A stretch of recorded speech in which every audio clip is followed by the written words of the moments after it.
네, 여러분 안녕하세요. 자, 이번 시간에는요, 화재 경비에 대해서 한번 살펴보도록 하겠습니다.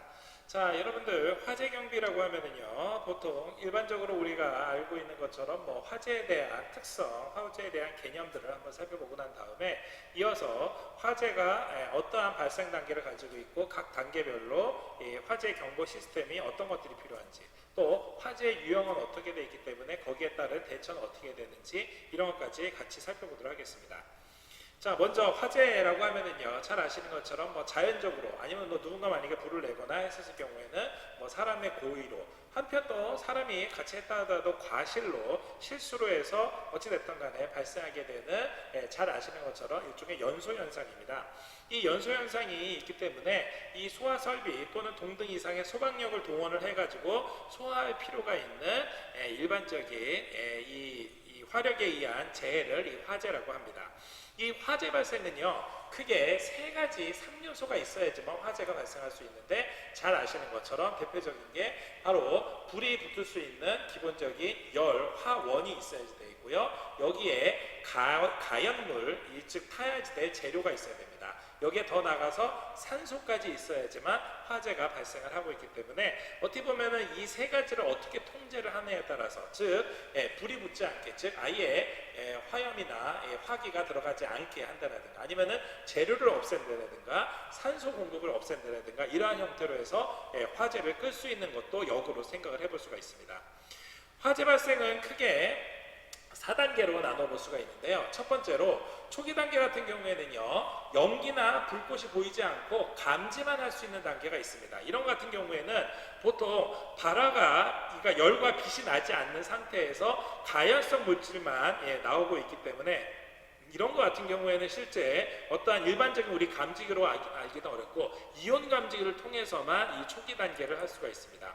하지만 그을린 단계가 되면은요, 이 그을린 단계에서는 불꽃, 즉 화염까지는 보이지는 않지만 약간의 연기만이 감지가 됐을 경우에, 이런 경우에는 보통 연기 감지기를 통해서 또는 광전자 감지기를 통해서 확인할 수가 있습니다. 실제 불은 직접 보이지 않지만 불꽃이라든가 아니면 연기라든가 요 정도 보이기만 해도 보통 아주 높은 온도가 짧은 시간에 감지가 되기 때문에, 이 불꽃 같은 경우에는 대표적인 게 적외선 감지기를 통해서 알 수 있고요. 이제는 정식으로 불이 붙어서 불꽃이라든가 연기라든가 강한 열, 이런 것들까지 모두 다 감지하게 되고 계속적으로 불이 번지게 된다, 확장되게 된다, 이랬을 경우에는 공기를 통해 가지고서는 굉장히 위험할 정도로 화재가 팽창할 수가 있기 때문에, 이럴 때는 보통 열 감지기를 통해서 우리가 확인할 수가 있습니다. 자, 앞서서 얘기한 감지기들 보통 특징들을 살펴보시면은요, 이온 감지기 말씀드린 것처럼 화재 발생 초기 단계에 보통 연기나 불꽃 보이지 않는데 감지할 수 있는 열이 나타나지 않는 아주 미세한 연소 물질이 노출되었을 때만 하더라도 감지할 수 있는 이러한 이온 감지기가 있는 반면에, 광전자 감지 같은 경우에는 주변에 공기가 일정 농도 이상의 연기가 미세하게 포함되어 있었을 경우에 이거를 광전자식으로 해서 감지를 해 놓을 수 있는 센서입니다. 한편 적외선 감지 같은 경우에는 화재 발생했을 경우에 불꽃이 나오는데, 이 불꽃을 적외선으로 이 광선대가 다르기 때문에 감지를 해서 내장되어 있는 이 신호 처리를 통해서 감지 속도를 확실하게 설치를 할 수가 있습니다. 한편 열 감지기는 일정 온도 이상이 돼서 내부 온도가 상승했을 경우에 경보를 발생할 수 있는 감지기로 마지막 열 단계에서 사용이 가능합니다. 이러한 화재 경보 시스템은요, 일반적으로 화재 경보가 일어났었을 경우에 우리가 그냥 소리만 듣고 알 수 있지만, 이거는 사실 정확히 말하면은요, 그 안에 각각의 감지 센서와 표시 내용과 경보음이 한꺼번에 들어있는 하나의 시스템이라고 보시면 됩니다. 자, 대표적으로 일단 아까 말씀드린 것처럼 각종 감지기를 통해서 뭘 하는 겁니까? 그렇죠. 화재가 발생했거나 아니면은 이미 벌써 불이 많이 붙었었던 거를, 그렇죠, 화재 발생을 감지할 수 있는 감지기 센서가 필요하겠죠. 그래서 직접 화재가 발생했다라는 사실을 알게 해주는 역할이 바로 감지기입니다. 자, 그러면은 그냥 감지만 하는 걸로 아니고, 이 감지된 걸 가지고서는 어디에서 지금 화재가 발생을 했고, 그리고 발생한 화재가 현재 어떤 규모고 그리고 현재 상태가 어떻고 라는 것들을 감지기를 통해서 포착된 내용들, 이 내용들을 중앙통제센터든 아니면 모든 사람들한테 이 한눈에 볼 수 있도록 해주는 게 일종의 화재 발생 표시라고 생각하시면 됩니다. 표시기계라고 생각하시면 됩니다. 한편 이걸로만 끝나는 게 아니라 어떤 지역에서 화재가 발생했기 때문에 빨리 사람들이 대피하는 데 도움을 주기 위해서, 그렇죠, 우리가 맨 나중에 직접 접하게 되는 거는요, 감지기가 어떻게 감지했는지보다는 실제로 어디 부분이 지금 화재가 났다라고 표시되어 있는 것보다는 직접 우리가 귀에 듣는 화재 발생 경보음을 통해서, 소위 말하는 알람을 통해서 알게 되는 겁니다. 결국 이러한 것들이 어느 날 갑자기 우리가 뭐 공부를 하고 있다가 아니면은 카페에서 뭐 커피를 마시고 있다가 갑자기 화재 경보 음이 울렸다 해서 갑자기 피난을 하지만 실제로는 그 이전에 어떤 단계, 그렇죠, 바로 화재 발생을 감지하는 단계, 그리고 그게 어디에서 지금 화재가 발생했는지에 대해서 표시를 해주는 단계와 더 나아가서 경보 음을 울려주는 단계까지 이어진 일련의 시스템으로 구성이 되어 있는 것입니다. 한편 화재 유형은 크게 4가지로 나눠놓고 있는데요. 이는 우리나라뿐만이 아니라 다른 대부분의 선진국에서도 유사하게 하고 있습니다. 대표적으로 A형 화재라고 해서 우리 일반적인 화재인데 보통 백색 연기가 나는 우리 주변에서 흔하게 볼 수 있는 화재입니다. 예를 들면은 목재나 종이 아니면 일반적인 가연물들, 이러한 것들이 탔었을 경우에 화재가 나고 나면은 이 하얀색 연기가 나고 화재가 다 연소되고 난 다음에는 보통 하얀색 재가 남거나 검은색 재가 남는, 이러한 게 가장 대표적입니다. 이러한 일반 화재는요, 우리가 그렇죠, 평상시에도 잘 아시는 것처럼 바로 물로 진압하는 게 가장 확실하고요. 또 경우에 따라서는 물 말고 담요라든가 모래라든가 다양한 방식으로 해서 어찌 됐든 간에 이 화재에 진압하는 방법 어렸을 때부터 여러분들 잘 받았을 겁니다. 핵심은 이렇게 물을 분사를 해가지고 이 발화점 자체를 낮춰주거나 아니면은 최대한 이 가연물 자체를 축축하게 해서 더 이상 불이 붙지 않는 형질로 만드는 것, 이러한 게 바로 일반 화재를 끄는 가장 대표적인 방법입니다. 하지만 B형 화재에서부터는 좀 얘기가 다릅니다. 여기는 유류 화재이기 때문에 일반적으로 보통 기름이라든가 휘발유, 알코올성 물질이라든가 이러한 이 기름 형태로 되어 있는 이 화재이기 때문에 보통 여기에는 검은색 연기가 많이 나고요. 굉장히 급속도로 화재가 퍼질 수가 있습니다.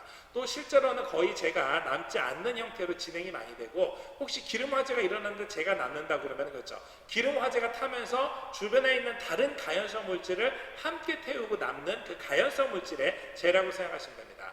자, 이 화재는요, 다시 한번 말씀드리지만 굉장히 화재의 이 팽창 속도가 빠르기 때문에 이 액체 자체가 연소를 한다라기보다는 액체 표면에서 증발하는 이 유증기로 인해서 발생하는 증발 연소입니다. 그렇기 때문에 밀폐된 공간에서 이 유리 화재가 일어나게 되면은요, 갑자기 공기를 만나면서 유증기가 퍼지면서 갑자기 급격하게 팽창하는 굉장히 무서운 일종의 폭발까지도 일어날 수 있는 이러한 화재입니다. 자, 이 화재는요, 일반적으로 우리가 급해서 예를 들어서 주방에서 프라이팬에 기름이 끓고 있다가 여기에 갑자기 불이 붙어서 이 갑자기 부엌에서 화재가 발생을 하면은 기름이라는 사실을 깜빡하고서는 여기에 물을 붓는 순간 물이 기름보다 훨씬 더 무겁기 때문에 물이 기름 밑으로 들어가면서 마찬가지로 또 이 물이 순식간에 증발을 하는, 왜냐하면 기름이 훨씬 더 온도가 높기 때문에 물이 증발하면서 그 물 분자 위에 기름 분자가 같이 얹어져서 이 타고 있는 기름이 물이 증발되는 것처럼 순식간에 수증기처럼 확 폭발을 하게 되는 겁니다. 자, 이렇게 되면은 결국 물을 뿌림과 동시에 물이 순식간에 증발되면서 주변에 물이 퍼지고, 그러니까 물 분자가 퍼지고 여기에 기름 분자가 함께 그 위에 얹어서 퍼지다 보니까 순식간에 이 부엌 자체가 한꺼번에 모두 다 화재가 폭발성으로 더욱 확대가 될 수가 있습니다. 결국 이렇게 부엌에 우리가 일상생활하는 공간에서 기름으로 인한 화재가 일어났다 하면은요, 이 물로 끄는 게, 급해서 물로 끄려고 하는데 물로 끄는 게 아니라 그렇죠, 산소 공급을 차단을 시켜서 결국 이 기름이 더 이상 기름이 더 이상 타지 않도록 하는 게 가장 좋은 방법입니다. 자, 그러려면은 산소를 차단할 수 있는 방법, 가장 대표적인 게 예를 들면은 뭐 이산화탄소가 있으면은 이산화탄소와 같은 무해한 가스를 뭐 한다라든가 질소가스라는 방법이 있는데, 우리 일상 주변에서 이러한 가스를 구하기는 어렵고 보통 담요나 이불 같은 거 가져와서 덮음으로 해서 산소하고 접점하는 거를 가장 최소화시키는 게 가장 대표적인 방법입니다. 한편 전기 화재 같은 경우에는요, C형 화재라고 해가지고 전압기나 변압기, 기타 전기 설비에서 발생하는 화재입니다. 자, 이 양상은 굉장히 다양하고 이 전기 스파크에 일어나지만 이 전기가 우리가 보통 뭐 갑자기 합선이 돼가지고서는 이 화재가 발생했을 경우에도 실제는 이 합선이 되면서 거기에 있는 피복이 타거나 아니면 피복 주변에 있는 다른 가연 물질을 통해서 일어나고, 실제 전기로 인해서 이 전기 물질에 의해서 일어나는 경우는 뭐 우리 일상생활에서 흔하지 않지만 굉장히 아주 특수한 케이스입니다. 자, 그래서 이러한 C형 화재 같은 경우에, 전기 화재 같은 경우는 일반적인 소화 방법, 즉 물로 사용했을 경우에는 문제가 되는 게 지금 현재도 전류가 흐르는 경우가 대부분이기 때문에 감전 사고의 우려가 있습니다. 따라서 이럴 경우에는 사실 전문적으로 화재를 끄는 이 소방대원이 방전복을 입고서는 하는 게 대표적이고요. 또한 산업 현장 같은 경우에는 전문적으로 이 화재를 진압할 수 있는 전문 방전복을 입고서는 전문적으로 화재 진압을 하는 특수한 요원이 들어가서 이 전기 화재를 진압을 하게 됩니다.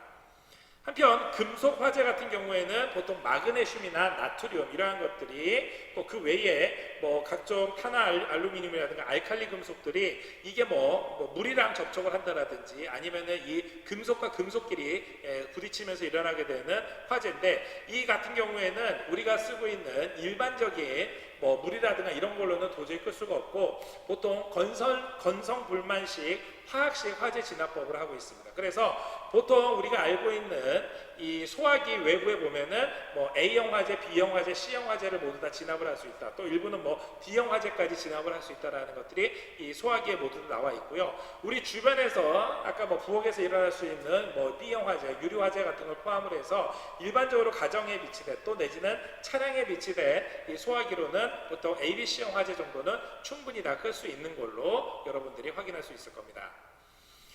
기타 E형 화재라고 해서 가스 화재인데요. 보통 우리 일상 주변에서 많이 취급하고 있는 보통 뭐 도시가스 포함을 해서 이러한 뭐 부탄가스라든가 이런 데에서 일어날 수 있는 화재입니다. 보통 취급자 부주의나 아니면은 시설 불량이나 아니면은 이 뭐 부탄가스 같은 경우에는 이 사용법을 잘못 사용함을 해가지고서는 일어나는 경우가 많습니다.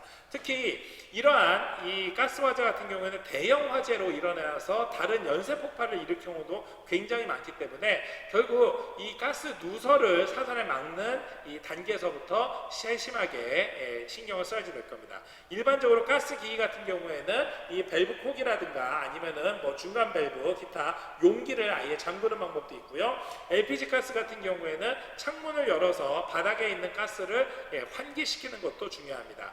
중요한 거는 주변에 혹시 점화원이 될 수 있는 것들을, 즉 불꽃이 튈 수 있는 것들을 사전에 막아야 하기 때문에 그거를 일부러 날리기 위해서, 그렇죠, 뭐 가스가 갑자기 샜는데 그걸 날리기 위해서 선풍기가 필요하겠다 해서 선풍기 전원을 꼽는 순간 여기에서 이 화원, 즉 불꽃이 발생을 할 수가 있기 때문에 이런 경우에는 자연스럽게 나갈 수 있는 일반적인, 즉 절대로 전기기구를 사용하지 않는 것이 중요합니다. 자, 오늘 같이 살펴본 화재, 여러분들이 일반적으로 화재 하면은 자연이든 아니면은 사람이 뭐 실수든 고의든 간에 발생한 연속 현상으로서 보통 우리가 이 화원이 될 수 있는 보통 불꽃, 열이 있어야 되고 여기에 가연물, 연소할 수 있는 재료, 더 나가서 산소까지 있어야지만 화재가 발생한다는 거 잘 알고 계실 겁니다. 일반적으로 화재는요 초기 단계에서는 연기나 불꽃이 보이지 않지만 이 단계에서는 보통 이온 감지기를 통해서 확인을 할 수가 있고요. 그을린 단계 같은 경우에는 불꽃은 보이지 않지만 약간의 연기가 감지가 되기 때문에 광전자식 감지기로 해서 확인할 수가 있습니다. 한편 불꽃 발화 단계에는 불꽃이 보이기 때문에 보통 적외선 감지기를 통해서 확인할 수가 있고, 어느 정도 이제 불꽃도 나고 이제 화재도 점점 번지기 시작을 하면은 그 내부의 온도가 올라가기 때문에 자연스럽게 열 감지기를 통해서 확인할 수가 있습니다. 보통 화재 경보 시스템이라고 하면은요, 화재를 감지하는 감지 센서, 즉 감지기와 함께 화재가 어떻게 일어나고 있다라는 표시기, 그리고 우리한테 알려주는 알람, 경보까지 같이 구성이 되어 있는 하나의 시스템으로 여러분들이 보시면 되고요. 이러한 화재 유형은 크게 A, B, C, D, E로 되어 있어서 일반적으로 우리가 주변에 있는 데를 물로 진압할 수 있는 일반 화재가 있는 반면에 이 기름으로 인해서 유연성 액체로 인해서 일어날 수 있는 유류 화재 같은 경우에는 뭐 담요나 모래 같은 걸로 또 기타 뭐 가스, 이산화탄소 같은 걸로 진압을 할 수가 있습니다. 보통 C형 이 전기 화재 같은 경우에는 방전복을 입고 하는 게 제일 중요하겠고요. 금속 화재 같은 경우에는 건성 불만식 이 화학식 화재 진압 방법을 통해서만 가능할 겁니다. 한편 가스 화재 같은 경우에는 연쇄 폭발 가능성이 있기 때문에 항상 환기를 주의하고 평상시에 이 각종 밸브를 잠그는 방법이 어떻게 보면은 가장 중요한 안전관리 방법이라고 하겠습니다. 자, 오늘 같이 살펴봤었던 이 화재는요, 여러분들이 그냥 뭐 어렸을 때부터 그냥 대충 개념으로만 알고 있었던 화재에 대한 개념보다 좀 더 전문적으로 들어가서 화재라는 게 어떻게 구성이 되어 있고 화재를 진압하기 위해서는 어떤 방법이 필요하고 특히 중요할 점은 무엇인지를 잘 알아주신다면 여러분들이 실제로 경비 책임자가 돼서, 아니면은 꼭 경비 책임자가 아니라 뭐 일상생활을 하는 데 있어서도 화재에 대응할 수 있는 그런 자신감이 될 수 있을 거라고 생각합니다. 자, 오늘 수업은 이걸로 마치도록 하겠습니다. 수고하셨습니다.